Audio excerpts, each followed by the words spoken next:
pessoal, nós faremos agora a análise do capítulo 1, intitulado Uma Tempestade de Luz, a compreensão possibilitada pela análise textual discursiva. A análise textual discursiva está organizada em torno de 4 focos. Os 3 primeiros focos compõem um chamado ciclo, no qual se constituem como elementos principais. A gente vai ter a desmontagem dos textos. Essa desmontagem dos textos diz respeito justamente à unitarização.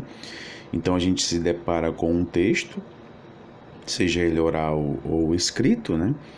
E nessa primeira etapa a gente vai desmontar, a gente vai fragmentar esses textos. Fragmentar em quê? Fragmentar em unidades, ok? Obviamente, as unidades que serão escolhidas, elas serão escolhidas de acordo com o objetivo que o pesquisador tem, né? Um ponto, digamos, negativo desse livro é que ele é muito teórico e traz poucas atividades práticas. Em que sentido? No sentido de exemplificação. Então, há muitas afirmações, há muitas conceitualizações aqui neste livro. No entanto, não há exemplos práticos da aplicação da análise textual discursiva. E isso torna um pouco mais difícil a compreensão, principalmente para quem está começando a estudar este tipo de assunto, né? Porque quando a gente começa a estudar esse tipo de assunto, a gente quer visualizar na prática como se dá esse tipo de análise, tá ok? Então pode parecer um pouco complicado aqui a compreensão desse livro, justamente pela falta de exemplos práticos de utilização deste tipo de análise, tá bom? Por isso que a todo momento a gente vai estar aqui trazendo exemplos práticos, né, para que vocês possam visualizar como seria nesse caso específico, como seriam essas etapas. Então, essa primeira etapa da análise textual discursiva, ela é composta justamente pela unitarização. Unitarização, fragmentação, mesmo desmontagem dos textos, são utilizadas essas expressões para fazer referência justamente a essa primeira etapa, tá ok? E é também utilizada aqui a expressão desordem, né? Como se você estivesse desordenando um texto. Um texto está lá bonitinho, em ordem, né? E você vai fragmentar esse texto em unidades. E quando você tira as unidades, e obviamente de acordo com o seu objetivo, né? Eu costumo citar o objetivo de um pesquisador, ele busca examinar em um texto, por exemplo, né, o discurso preconceituoso. Então, ele se depara com um discurso político, por exemplo, né, o discurso foi transcrito, ele se depara com esse texto e ele vai analisar possíveis traços de discurso preconceituoso que possam estar presentes nesse texto. Então ele vai fragmentar esse texto em unidades. E que unidades serão essas? São unidades que possam ser representativas daquilo que o pesquisador está buscando. Palavras que podem fazer referência a algo preconceituoso, né? E no que diz respeito ao preconceito, ele pode inclusive trazer algumas categorias: preconceito contra os homossexuais, contra a mulher, contra os negros, contra os imigrantes, enfim. Então, ele pode inclusive estabelecer algumas categorias e dentro de cada categoria ele ir adicionando, né, as unidades, palavras ou expressões que sejam representativas dessas categorias. Então, essa primeira fase é justamente a desmontagem dos textos. Ele pega um texto e vai desmontar, ele vai fragmentar em unidades, né? Unidades que sejam representativas. Uma vez feita essa desmontagem, ele fragmentou um texto em várias unidades, né? Ele vai estudar estas unidades, procurando estabelecer algumas semelhanças entre uma e outra. Então, por exemplo, em um discurso preconceituoso, né, você busca identificar traços de preconceito em um discurso. Aí você faz a fragmentação do texto em várias unidades. Essas unidades podem ser palavras, né? Aí você pega palavras, sei lá, como negro, bicha, mulherzinha, enfim, palavras que podem trazer algum traço de preconceito, tá bom? Então você desmembrou esse texto em várias unidades e quando você começa a estudar essas unidades, você passa a perceber que há algumas características semelhantes entre uma unidade e outra. Então você pode, por exemplo, identificar que essas 3 unidades aqui, elas dizem respeito a um preconceito, mas um preconceito relacionado ao negro. E já essas outras 4 unidades aqui trazem esse traço de preconceito, mas é um preconceito mais direcionado aos imigrantes.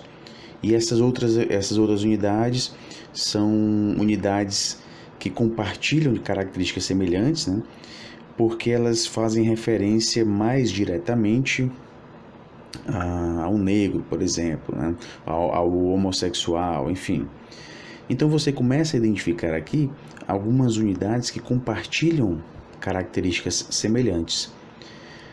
E o que você vai fazer? Você pode estruturar categorias, né? Para justamente fazer com que essas unidades pertençam a categorias. Então você pode fazer uma categoria xenofobia, outra categoria homofobia, outra categoria discurso machista, enfim.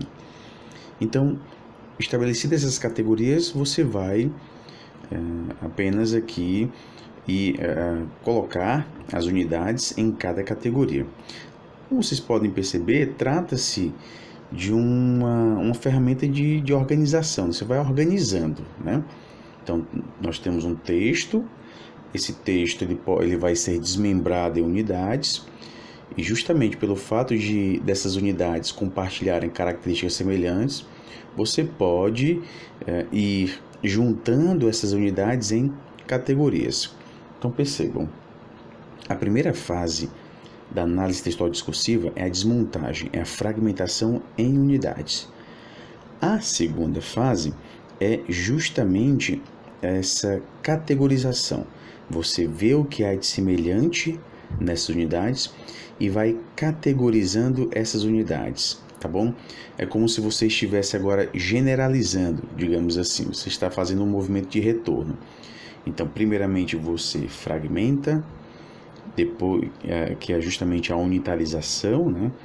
E depois você vai categorizar. Você vai categorizar, estabelecendo as relações entre as unidades, tá bom?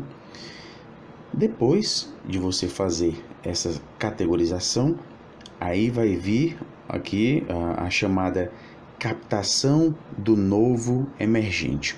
O que é esse novo emergente? É você se deparar com essas categorias, com essas unidades e interpretar tudo isso. Então vejam, você tem um texto, fragmentou esse texto em unidades.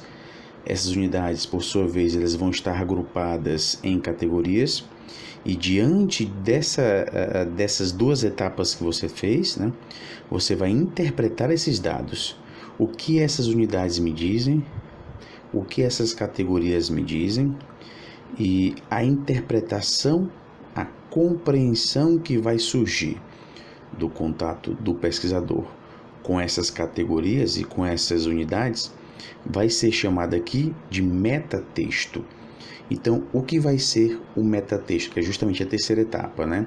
Esse novo emergente, vai ser justamente a construção de um novo texto que é o resultado daquelas unidades, daquelas categorias.